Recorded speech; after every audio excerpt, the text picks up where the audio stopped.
In this video, we're going to use matrices to solve systems of linear equations. And in the first example, we're going to use a method where we make a matrix out of the coefficients of x and y. That's this matrix. A matrix out of the x and y, and if you notice, when you multiply these two together, you'll get the left-hand side part of the equal signs here, and a matrix out of the two constants 1 and 9. So when you rearrange that, the value of x and y is found by the identity matrix multiplied by b. So we need to find the identity matrix. That's already been done, and we used determinants for that. So when we multiply the two matrices together, we'll get this particular solution times by the scalar multiple out the front will give us the answer 4 and minus 1.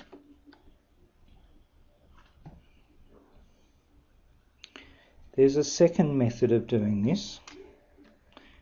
With the second method, you set up all your coefficients. The coefficients from the left-hand side of the equal signs will go on one side of the augmented matrix, and the constants will go on the other side. And the aim of doing that is to get to the end where the matrix that's on the left-hand side becomes the identity matrix, and our values of x and y will be on the right-hand side. So using some of the tools that you've already seen before, we have a 1 in the correct position here, so we don't need to perform a row divisional multiplication. But we do need to make this 2 into a 0. So we do that by multiplying this top row by -2 and adding it to row 2. So -2 times 1 is -2, plus 2 is 0.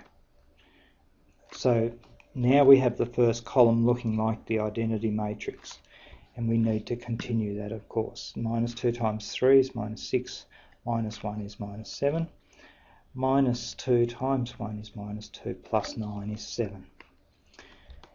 Now we need to go about getting this second column into the form of the identity matrix. So we need to get a 1 where there's this -7. So we need to divide by -7. So when you do that, you'll get a 0, 1, -1. And because we've just done that row, this row, the second row is actually all in the correct form now, we need to go back and make this 3 into a 0. So we do that by multiplying the second row by -3 and adding it to the top row. So -3 times 1 is -3, plus 3 is 0. -3 times -1 is +3, plus 1 is 4. So this is our solution here, 4 and -1. X equals 4, y equals -1. We have a slightly more difficult question here. We've gone back to the first method to solve this.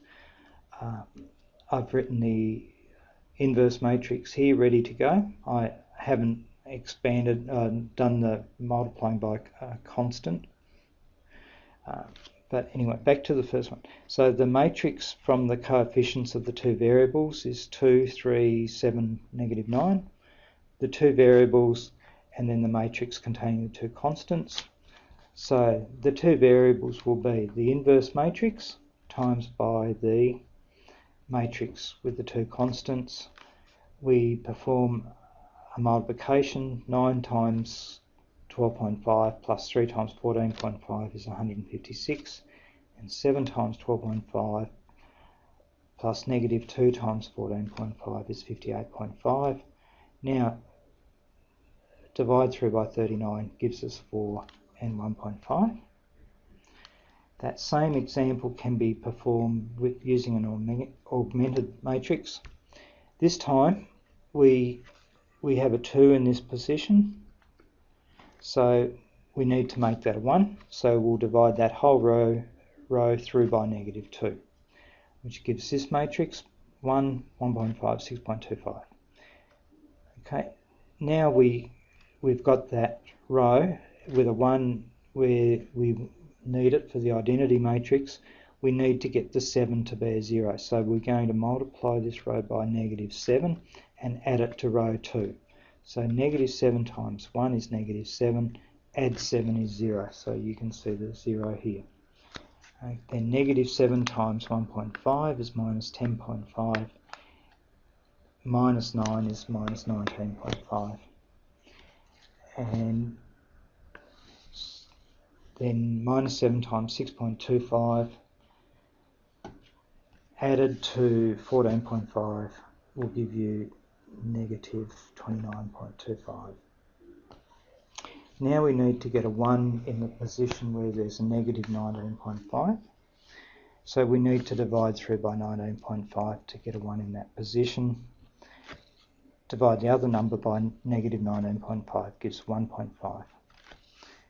Now this 1.5 needs to be made into a 0, so we're going to multiply this bottom row by -1.5 and add it to row 1. When we finish that, we now have our two variables, I1 and I2, being 4 and 1.5.